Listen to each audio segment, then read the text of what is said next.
Oui, mon Père, ces lettres, nous voulons compter sur toi. Car tous les jours, ce matin, ta grâce est avec nous. Et c'est nouveau, ta grâce est nouvelle. Oui, nous demandons que tu es présent avec nous.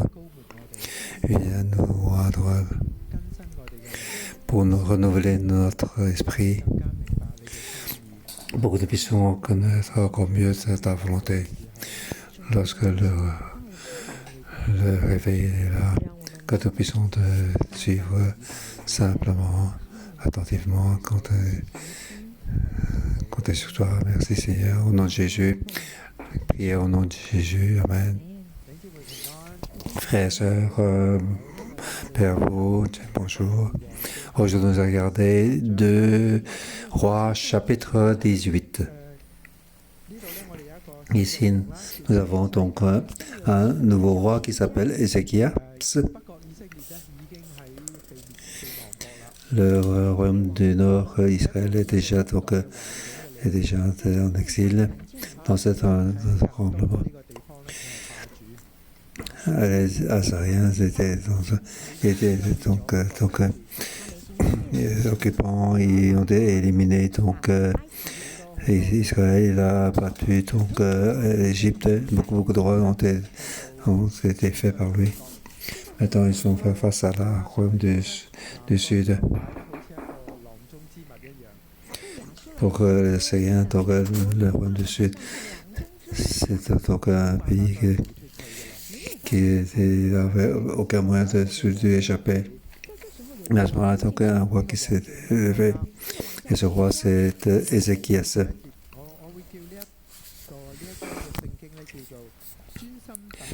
Je vais donner comme titre pour ce chapitre « Attendre Dieu attentivement ».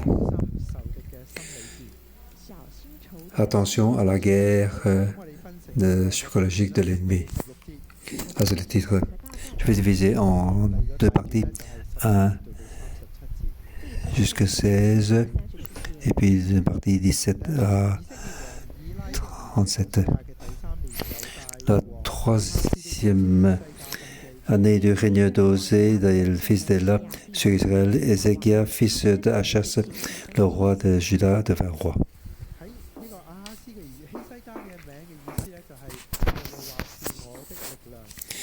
La signification du nom Ézéchiel, l'Éternel est ma force.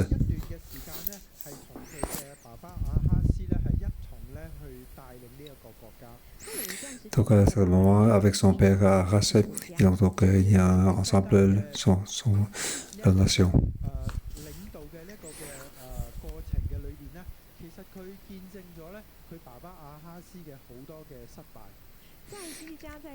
Donc il a prouvé que beaucoup de choses que son père a donc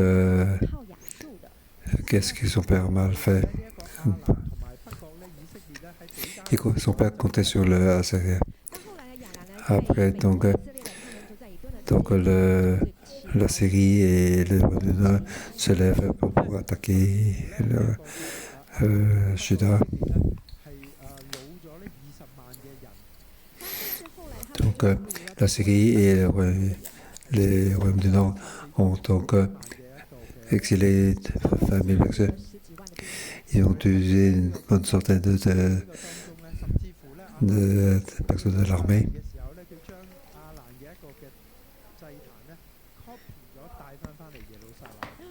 Donc Arasatoga, il a donc à prendre une copie des hôtels des Syriens pour apporter dans le temple.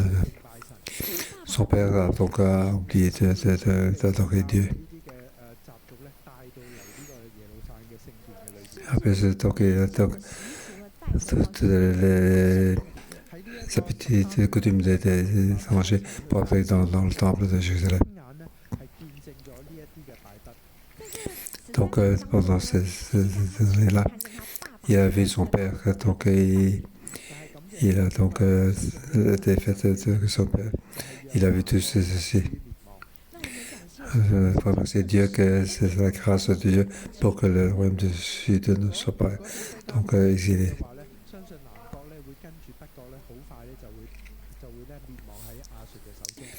Si Ézéchias n'est pas s'est levé, il a fait par Ézéchias, donc le royaume du Sud va ressembler comme le royaume du Nord pour être tombé dans la main des Assyriens. Au verset 3, il fit ce qui est droit aux yeux de l'Éternel entièrement, comme l'avait fait son ancêtre David.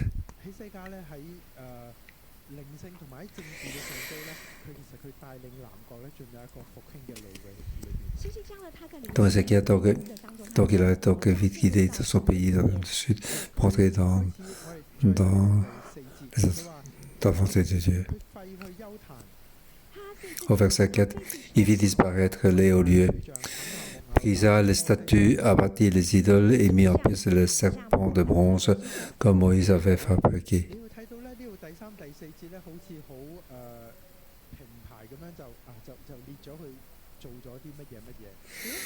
Ici, au verset 3 et 4, on voit qu'il listé tout ce qu'il avait fait. En fait, avant tout ceci, Ézéchias a déjà fait beaucoup d'autres choses.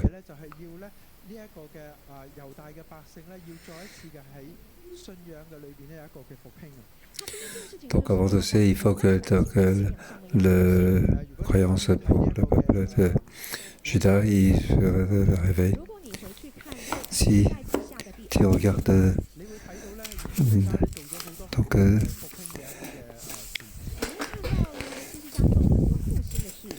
si on regarde le chapitre 19 de Chroniques, on voit qu'il a fait beaucoup de choses.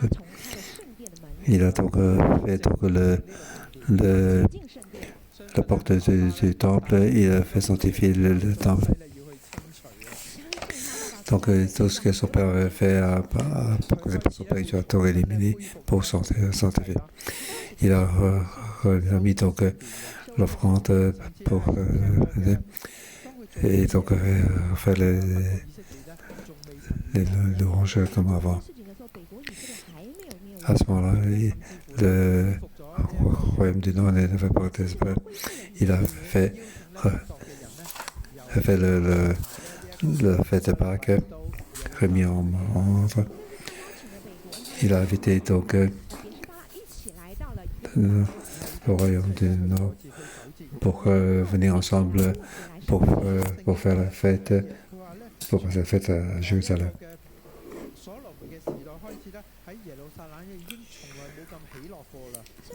Il dit aussi que depuis Salomon, à Jérusalem, ils n'ont pas été aussi jolis jusqu'à comme.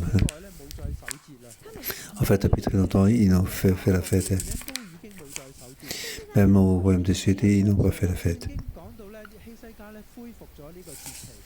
On dit que Ézéchias a refait donc la fête. Il a refait la fête de Pâques. Normalement, la fête de Pâques, ça commence le premier mois. Mais entre ça, il y a tellement de choses qu'il a fait. Sanctifier le temple. Refaire donc le service des prêtres pour qu'ils se lèvent pour servir. Rétablir donc la dîme. Appeler beaucoup de gens pour venir à Jérusalem pour l'organiser. Donc beaucoup de choses à faire. Il avait tellement de choses à faire qu'ils ont mis donc le mois de deuxième mois de février. C'est ce qui la première fois que ça se passe. Mais pour ceci a fait un grand réveil. Ils ont sanctifié le temple. Ils ont remis la dîme. Ils ont donc fait garder les fêtes, venir devant Dieu pour le louer.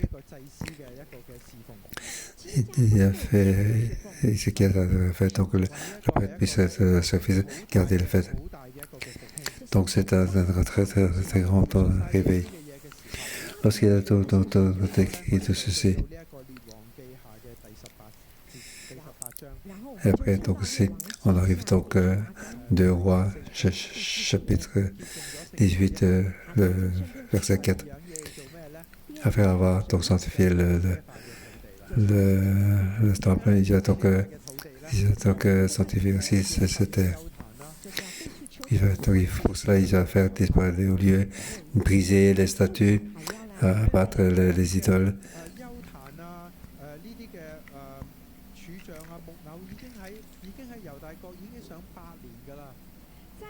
Donc tous ces lieux, tous ces statues dans le royaume de Juda, il existe depuis une centaine d'années.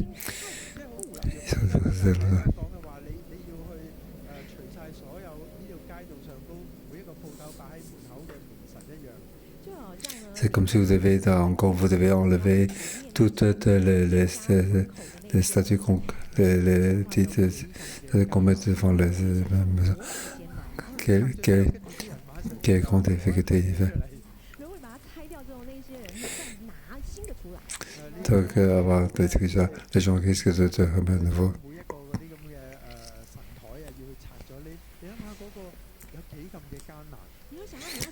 Si on doit faire dans toute la famille, quelle grande difficulté il y a parce qu'il va enlever et remettre d'autres. C'est ça qu'il faut une force spirituelle pour le faire. Il faut vraiment beaucoup de grand courage pour pouvoir le faire, tout ceci.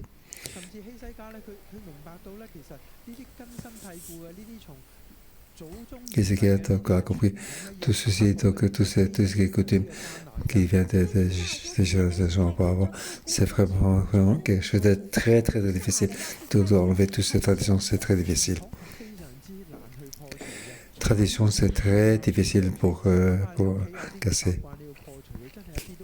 Pensez à chez vous, vous avez des habitudes, vous allez enlever les habitudes, c'est très difficile. Donc chez moi à la maison, pour le poulet, je coupe le coupé en deux pour le mettre au four. Pourquoi je fais ainsi? En fait, je ne sais pas pourquoi. En fait, je ne sais pas. Peut-être que le four auparavant être petit, il faut couper en deux le poulet. En fait, ce n'est qu'une question d'habitude. Si vous voulez tout enlever ici, c'est quelque chose qui n'est pas facile. En fait, c'est transmis depuis longtemps.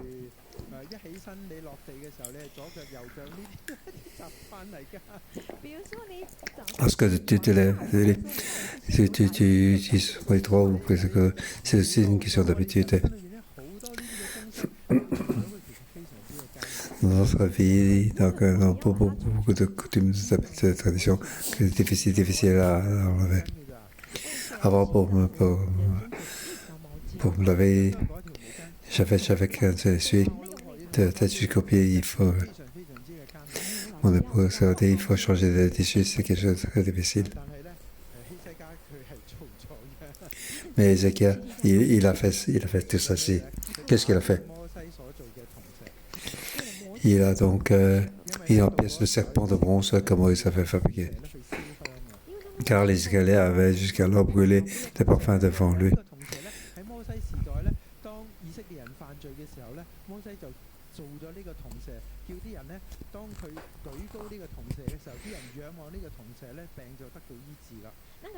Alors à ce moment-là, donc Moïse, lorsque les Israéliens péchaient, il devait monter le serpent de bronze et il pouvait être guéri. Petit à petit, il allait brûler des parfums devant ce serpent de bronze. Et après, le but principal, c'était pour espérer en Dieu. Ils ont donc brûlé des parfums devant ce serpent de bronze. Et c'est donc.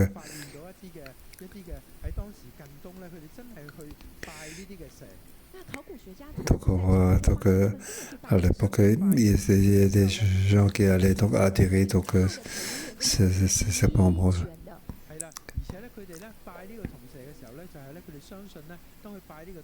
Ils pensaient donc à le fait d'aller adorer chaque serpent en bronze. beaucoup de la maladie peut être guérie. Donc même ceci, jusqu'à aujourd'hui, c'est transmis aujourd'hui.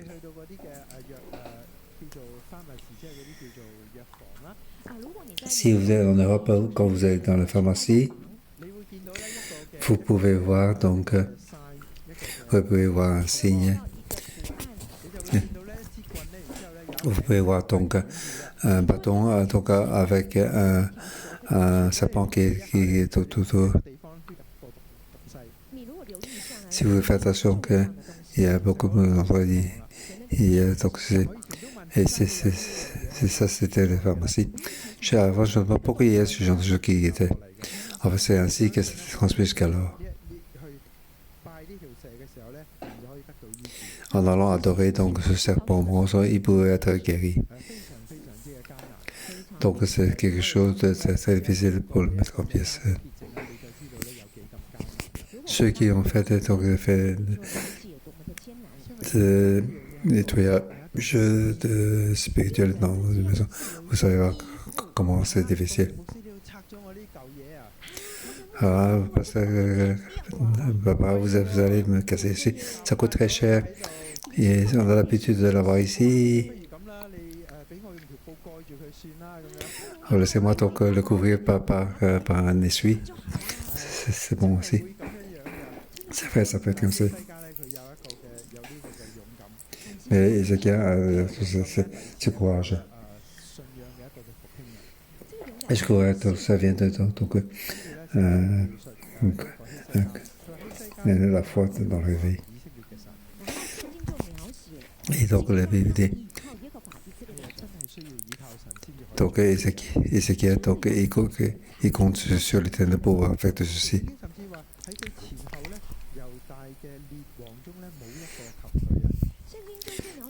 Il dit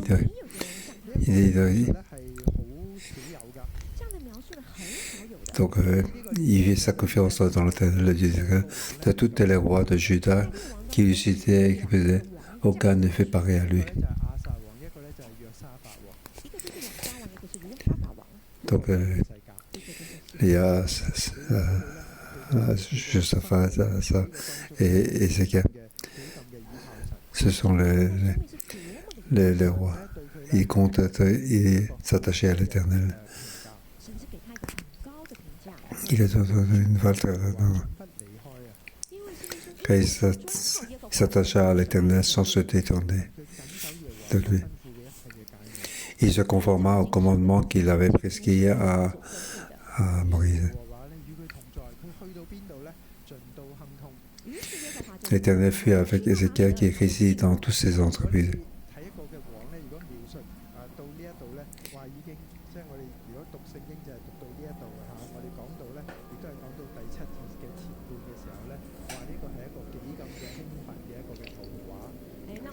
Lorsqu'on regarde dans la Bible, chapitre 7, on voit donc vraiment une image très jolie.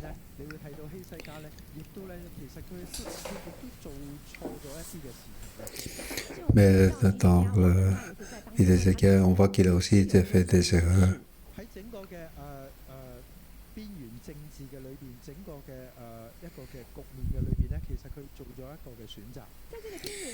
Donc, dans cette situation, il a fait un choix. Il a vu son père, donc son roi qui a fait des blessures pour faire des dangers pour son pays. Il a donc voté contre le roi d'Assyrie. Et pour ne plus faire ça. Pourquoi il va dans le servir le roi d'Assyrie? À ce moment-là, donc il est en train de changer de roi. Il a s'est réuni avec l'Égypte et quelques autres pays pour contrer la Syrie. Pour aller en l'encontre de la Syrie. Il a fait donc des choix politiques. Est-ce qu'il compte sur l'Éternel complètement? Ici, on voit que des manifestations. Dans la croyance, il compte également sur l'Éternel. Il a fait beaucoup de travail de sanctification, fortifier le temple, détruire toutes les idoles.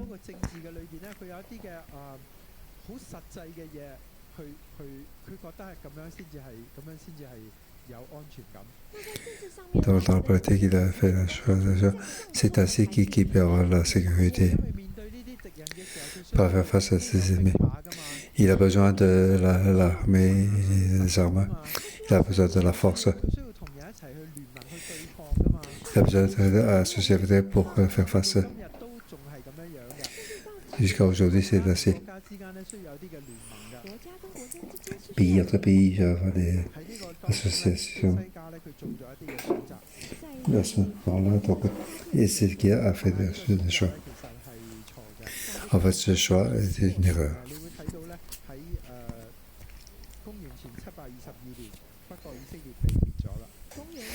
Donc, avant 700 le royaume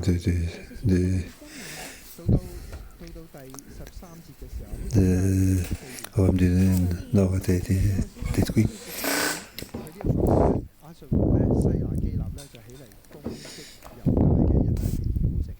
Donc, la quatrième année du règne la septième année du règne d'Osée, le roi de Syrie monta contre eux.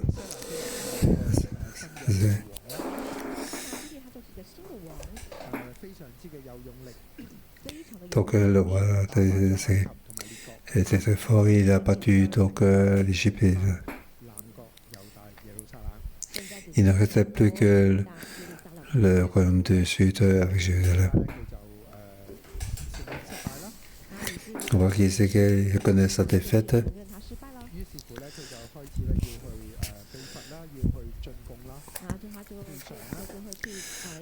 Donc, il a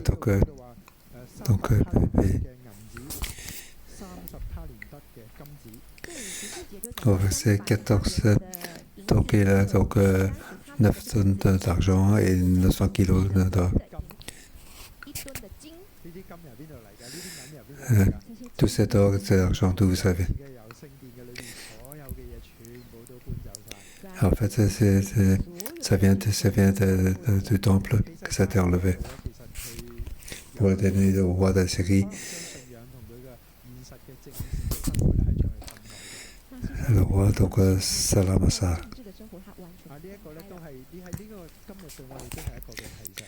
Aujourd'hui, c'est pour nous faire rappeler. Est-ce que notre croissance est divisée?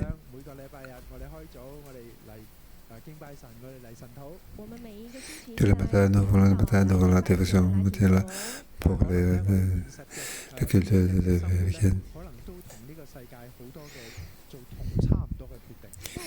Tous les jours de la vie, font pratiquement tous les jours la même chose. Nous pensons que toutes ces éditions, c'est intelligent en suivant ce monde. Mais Dieu nous dit,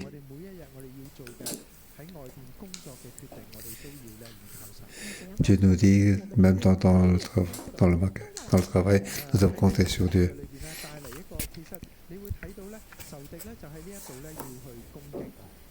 On voit ici, donc, verset 17, l'ennemi veut attaquer.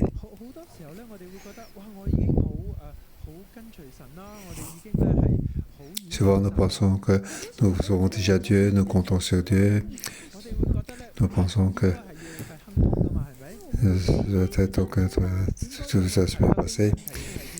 Et normalement, il n'y a pas de problème. Et où est le problème alors? C'est tout cela parce que nous, avec ce monde, nous avons fait beaucoup de choses avec ce monde. Nous sommes donc mélangés avec ce monde. Pas seulement donc, dans nos pensées, nous avons des mélanges, mais aussi dans les liaisons, nous avons des mélanges. Ainsi, l'ennemi peut nous attaquer. Ici, tout comme une image de réveil qui est grandiose. Nous pensons que nous sommes arrivés. Nous sommes là pour suivre Dieu. Nous voyons dans l'Église de nouveaux commencements. Nous voyons que l'arbre de vie dans notre vie qui fait des bouleversements dans notre famille, dans notre travail. Nous voyons beaucoup la vie des gens qui ont changé.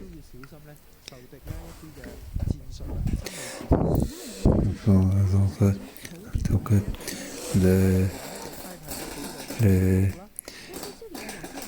une guerre psychologique de l'ennemi. Donc ici,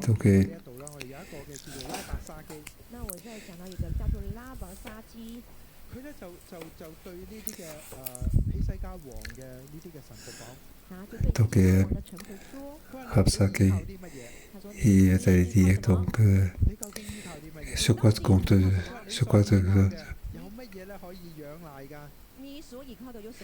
avec quoi sur quoi tu peux compter dessus? Avec quoi tu vas contre moi? Tu comptais sur l'Égypte. L'Égypte est tombée sur notre main. Verset 22. Peut-être que c'est entre Dieu, c'est la croyance que qu'on fait comme ça.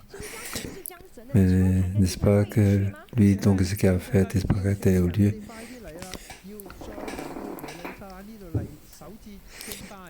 Mais n'est-ce pas lui, donc, qui a ça à faire disparaître le lieu? Procéder devant cet hôtel à Jérusalem. Ceci est un grand changement, savez-vous, mes frères et sœurs.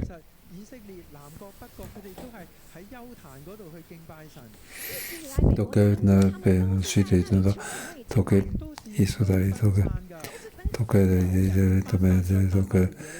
un peu partout, dispersés. Ils venaient plus donc à Jérusalem, au point central, pour venir donc prosterner devant dont l'ennemi utilise donc cette guerre psychologique. Donc, comptez sur votre croyance, ça ne sert à rien.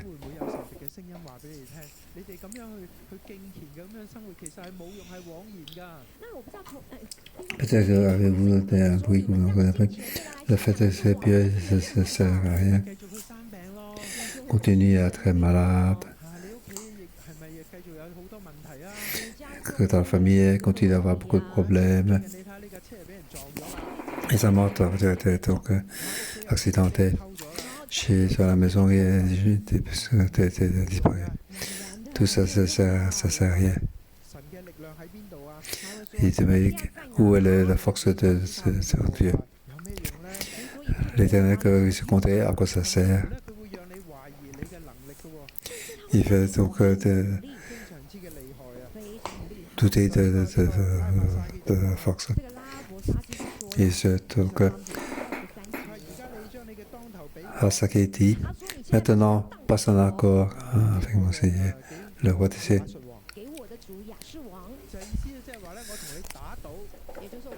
Donc, je vais te parler avec toi.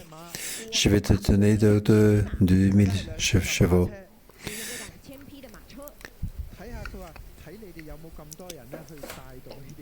Est-ce que tu peux avoir ton cœur à acheter des caviers pour le monter sur le cheval? Donc, c'est aujourd'hui, je donnais 2000 chars. Tu n'as même pas de chauffeur pour faire face à moi. L'ennemi va faire douter de notre force. Il ne faut pas le faire, Laissez tous ces problèmes-là au pasteur. Laissez donc aux personnes de l'Église. Ma force est donc très faible. J'ai 60 ans, j'ai vieux.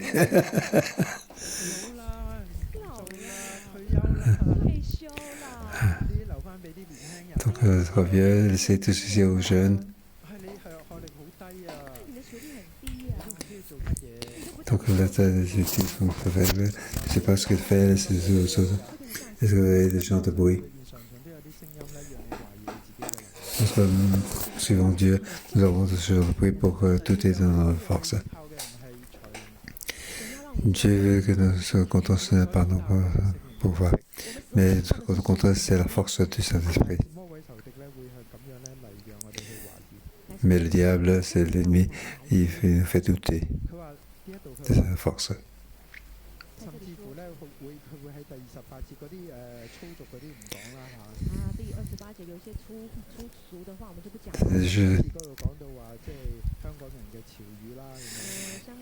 Au verset 27, il parle de... Donc, parler des choses désagréables. Au verset 28, alors il a pris donc à haute voix en hébreu.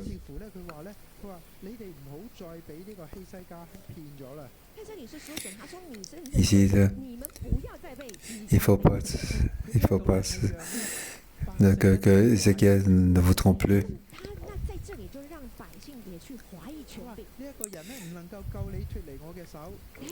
Il ne pourra pas vous délivrer de ma domination. Il ne faut pas l'écouter.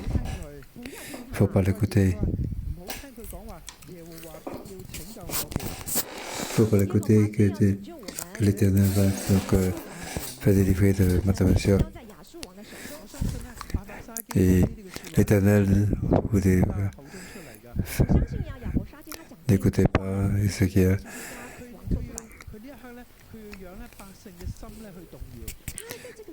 Puis que Ézéchiel ne vous amène pas à confier à l'Éternel en disant l'Éternel vous délivrera de série, fait la paix avec moi et sortez de la vie avec moi. Il dit à tout le monde, il ne faut pas croire à votre autorité. Est-ce que vous avez douté de votre autorité? De ne pas croire au pasteur Joshua. Suivre Dieu, suivre Dieu. Comment suivre? Il ne faut pas le croire en lui, mais Dieu va te sauver. Il faut préparer les deux mains. Un main pour louer Dieu et l'autre main pour vous-même, pour vous préparer plus de nourriture. Ce monde n'est pas ainsi qu'il faut que ça marche. Faisons-nous ainsi. D'un côté, nous allons suivre Dieu. Et de l'autre côté, on prépare nous-mêmes. Juste si jamais. Ça, c'est ainsi que ça marche dans ce monde. L'ennemi vous dit, ne pas compter sur l'Éternel, il ne peut pas vous sauver. Est-ce qu'il y a ce genre de bruit qui fait entendre dans votre... spécialement dans le moment de débranlement? Ce monde peut être ébranlé. Beaucoup de choses peuvent être ébranlées.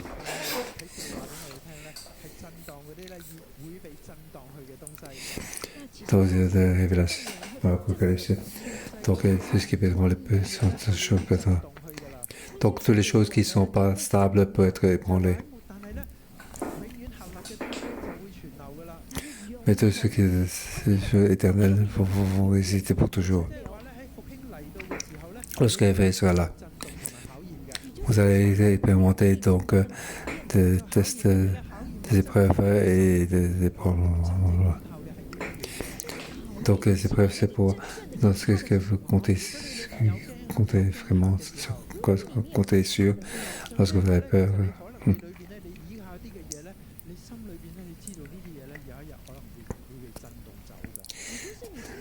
Dans votre cœur, vous avez des choses, vous comptez sur un jour, ça peut partir. Nous pouvons donc compter sur le Saint-Esprit, compter sur Dieu. Ça, c'est inébranlable.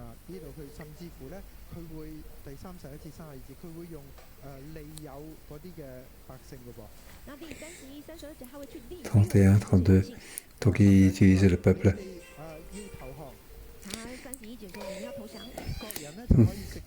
Il dit, n'écoutez pas ça, faites la paix avec moi, sortez de la ville. Ainsi, chacun de vous mangera des fruits de sa vigne et de son figuier. Chacun boit de l'eau de sa citerne.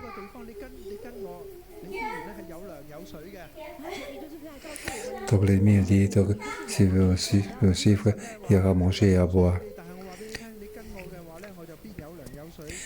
Ici, il dit, si vous me suivez, vous aurez certainement de l'eau et de nourriture. Laissez-moi donc vous conduire à un endroit qui est donc un endroit comme vous êtes.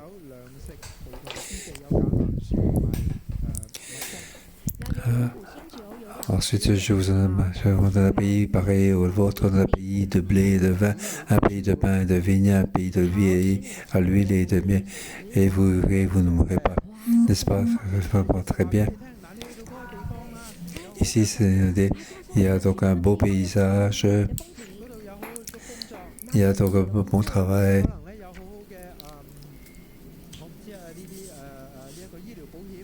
Il y a donc une sécurité sociale.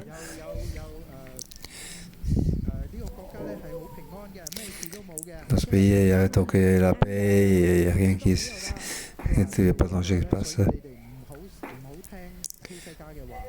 Donc, n'écoutez donc pas et ce qui est ça, il ne faut pas croire en lui. Il ne faut pas croire en Dieu. En fait, il n'y a aucun pays qui va vous délivrer de vous. En fait, tout ceci, c'est le seul diable, c'est ce qu'il pense Dieu. Que Dieu vient nous aider. Lorsque le réveil est là, il y a donc des esprits qui viennent nous mettre le peuple. Alors comment devons-nous faire?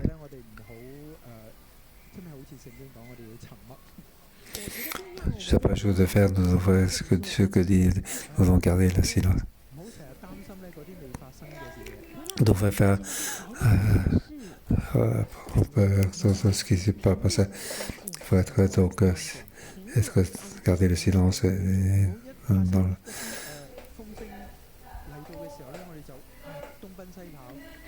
Il ne faut pas, lorsqu'il y a des bruits, on courir à gauche, à droite.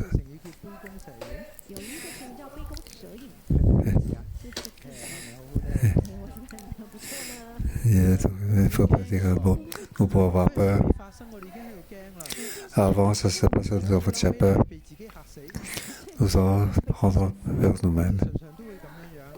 Souvent, nous sommes assis. La première chose que nous devons faire, c'est quoi?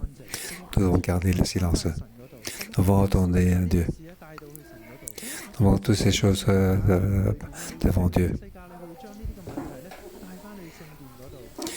Dans le chapitre, on voit que Ézéchiel va apporter ceci donc, dans le temple.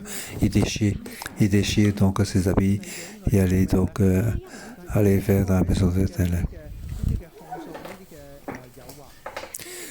Donc c'est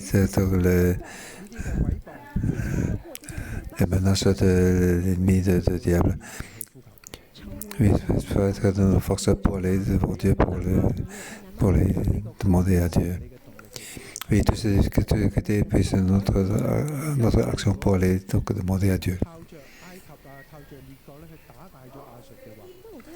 Je pense que si Ézéchiel compte sur l'Égypte et les nations pour les attaquer, je pense qu'il n'y aura pas donc la suite qui est aussi ambitieux. Et vraiment, est-ce que nous comptons vraiment compter sur Dieu? Est-ce que seul on peut compter sur Dieu? Est-ce que nous vraiment donc suivre Dieu? Nous ne devons pas avoir peur de toutes ces épreuves. En fait, toutes ces épreuves, c'est pour nous faire grandir notre vie. Pour que notre vie puisse faire apparaître la gloire de Dieu. Pour que dans ces épreuves, notre vie puisse être plus stable dans le moment des mois. Dans la fin de temps, la peuple, c'est ce qu'il doit faire aussi, à attendre dans le silence, pour apporter nos défis devant Dieu, pour nous aussi en même temps, ensemble.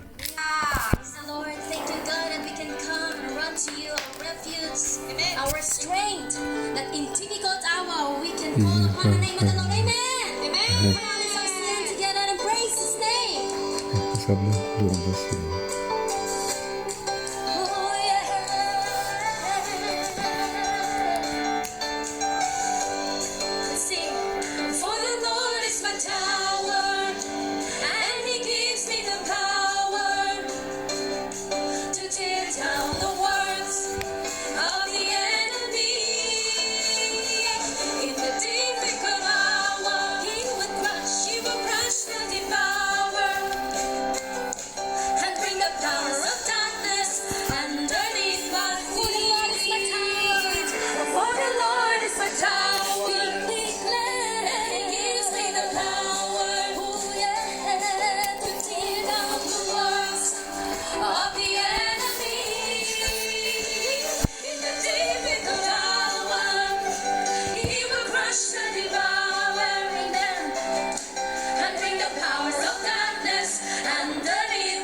Oui, Dieu, c'est vraiment grandiose.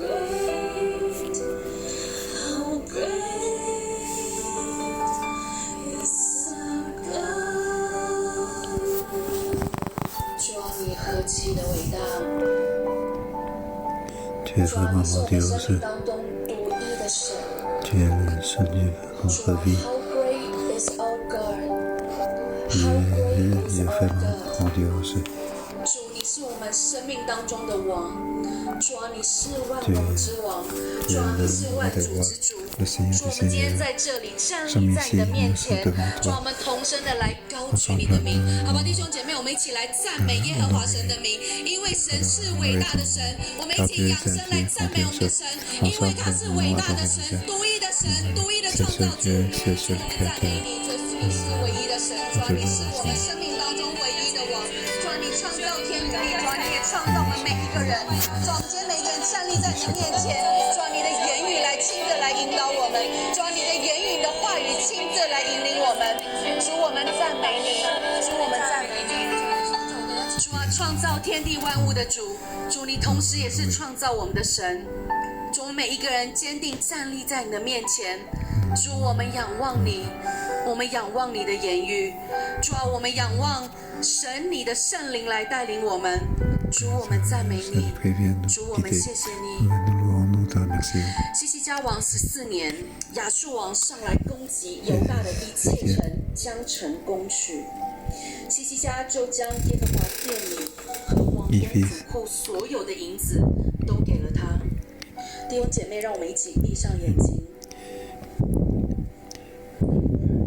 我们在这里每一个人，还有网络上面的每一个人，我们的信仰是跟随神。但当我们在困难里面的时候，我们的信仰跟我们的生活会不会是分割的呢？好像西西家王一样，政治在他的手中，他另寻他路。会不会在我们的生命当中，我们在找工作的时候，我们紧紧依靠神，但当我们找到工作了之后，我们又依靠我们自己？会不会我们在困难的时候，我们又会觉得回到过去埃及之地不是很好吗？或者我们在安逸里面，我们赚很多的钱，我们的信仰跟我们的生活却又是分割呢？当我们在困难当中的时候，我们心中会不会有一个又一个的声音响起，好像拉伯沙基一样说：“你们不要被西西家欺哄了，跟随神，跟随神这么容易吗？好抽象啊！权柄说的，我没有办法跟。因为你是牧师，因为你是传道，因为你是组长，但对我来讲太难了。亚述王说：“你所依靠的有什么障碍的呢？”是啊，在我们困难的时候，我们心里面会不会想，神是帮助那些敬虔的、会祷告的，无力祷告了，神还会帮助我吗？主，你的圣灵亲自来充满在这个地方。主，你来搅动我们心里面最深沉，主，连我们自己都不愿意面对的，我们里面仇敌的声音，叫我们不依靠神，叫我们不要仰赖神。主，我们里面那个最深沉的，不愿意面对的，我们的信仰跟我们的生活分割。我们总是觉得没关系啊 ，OK 的。神容忍，神满有慈爱与怜悯，所以我们就不去处理我们里面的秋痰。主，我们的圣灵现在来搅动我们每一个人，搅动我们，让我们看到我们里面的弱点。让我们看到我们里面信仰与生活分割之处，让我们看到我们里面的声音。我想邀请我们弟兄姐妹，我们现在可以两个人，你找一个你信任的人，或是你更熟悉的人，我们一起在神的面前，你就进入祷告的里面，你将你里面的分割，将你里面的声音，你就两个人的彼此祷告，需要分享。我们直接的进入到祷告的当中。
第二个人换第二个人祷告，在网络前面你可以自己跟神祷告，神会听到你的祷告。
真的在你面前说，主啊，我们每一天来到神你的圣殿里面，主啊，我们依靠你，主啊，我们在神的话语里面，我们好像要抓住你的力量，主啊，但是我们向你承认，我们的信仰跟生活是分割的。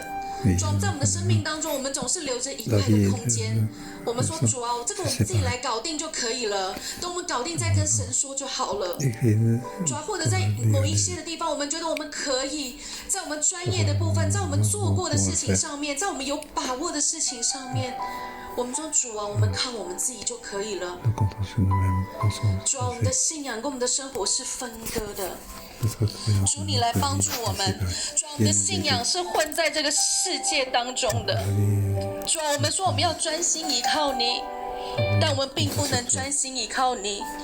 弟兄姐妹，我们一起站立在神的面前。我们向神承认，主啊，我们的信仰是混在这个世界里面的。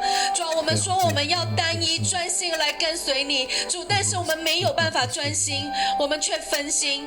主啊，我们任由仇敌在我们的生命里面，让我们去怀疑我们的权柄，怀疑我们的神。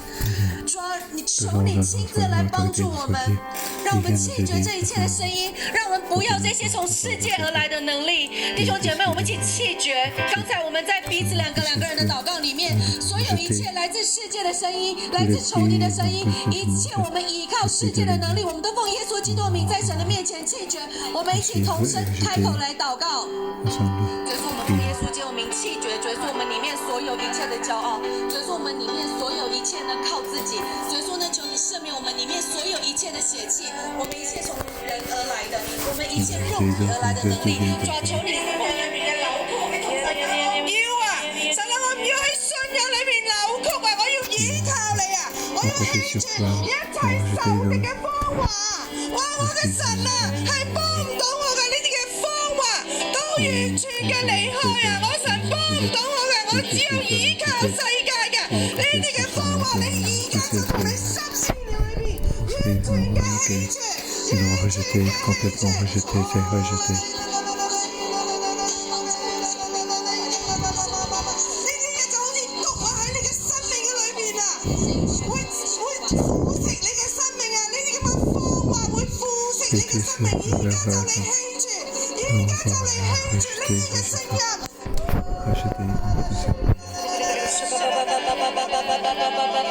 仇敵曾經同你講過啲咩説話？你只係可以依靠你嘅小組長，你嘅權柄，你唔可以依靠神嘅。你只係覺得佢哋就係可以幫到你，你唔會揾神嘅。你而家就同神講，我淨係要揾你啊！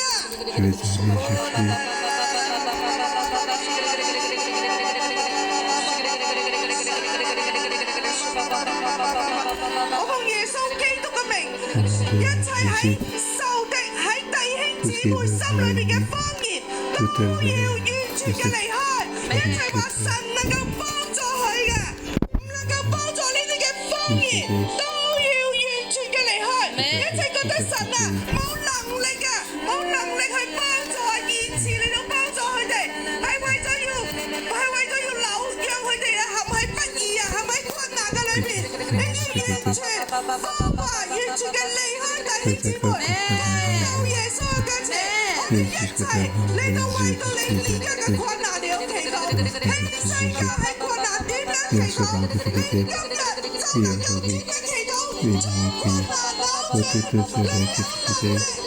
有能力就係你嘅禱告能力。我哋一齊為到你而家困難祈禱，無論係你嘅工作、你嘅家庭、你夫妻嘅關係，主甚至你嘅事業，你而家就起嚟，你都禱告，喺世界喺下著在佢哋嘅國家城，福氣要臨到你哋，我哋一齊禱告。任何困難喺你哋身上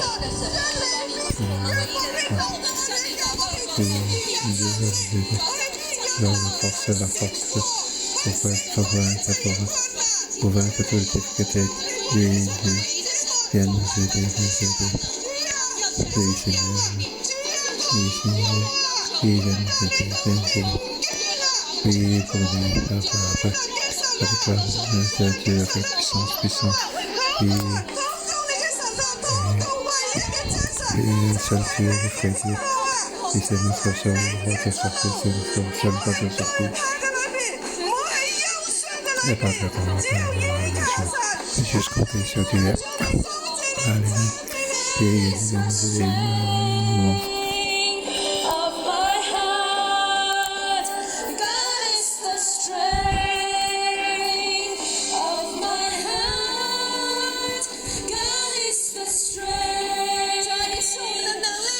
Et tu es notre force, nous t'implorons, crions à toi.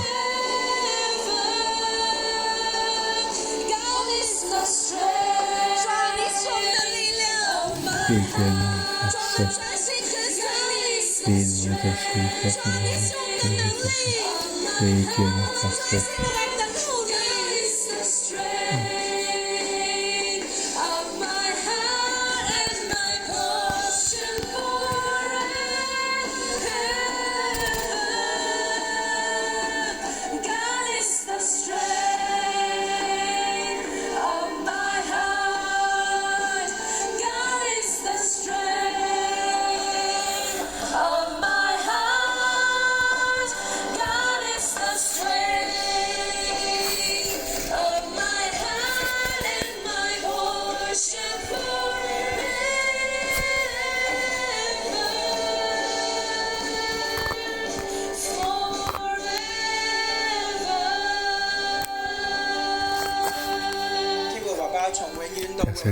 天父爸爸從永遠到永遠，你是獨一的，你是愛我們的，創造我哋嘅天父爸爸，創造我們的天父爸爸，我哋救恩出乎你，我哋嘅拯救出乎你，天父，你要使我們的救恩出乎你，讓我哋宣告救恩出乎耶和華，我們宣告救恩出乎耶和華，主，我哋單單嘅依靠你，我們單單嘅依靠你，仰賴你。天父爸爸，求你哋俾我哋一個專一嘅心，天父爸爸，我求你給我們專一嘅心，緊緊嘅跟隨你，不依靠自己，不依靠自己。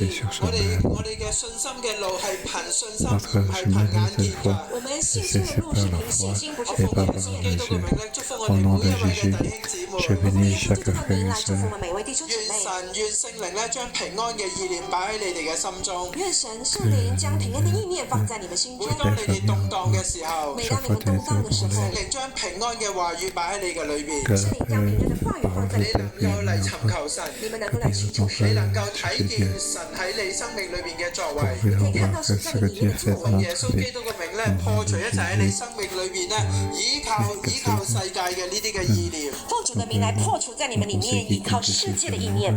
奉耶穌基督嘅名祝福你，奉耶穌的名祝福你。單單嘅依靠神，單單靠神，走呢條嘅天路，走這條天路，越走越光明，越走越光明。仇敵嘅手喺你嘅生命嘅裏邊要一一嘅鬆開，仇敵嘅手在心裏面要一一的鬆你同你開。嘅家人一起走呢一條嘅天路，你跟你的家人一起走這條天路，越走越得勝，越走越得勝，越走越喜樂，越走越喜樂。跟隨教會，你嘅生命會越嚟越豐盛。跟隨教會，你的生命會越來越豐盛，世界一樣，好像希西家一樣。你嘅靈命、你嘅生活都要經歷復興。你的生命、你的靈命都要經歷復興。凡事亨通，凡事亨通。奉耶穌基督名祝福你哋。奉耶穌基督名祝福你們。阿門。阿門。好，祝福大家。祝福大家。好到呢度。我們今天晨禱我到這裡。这样子在懂意思。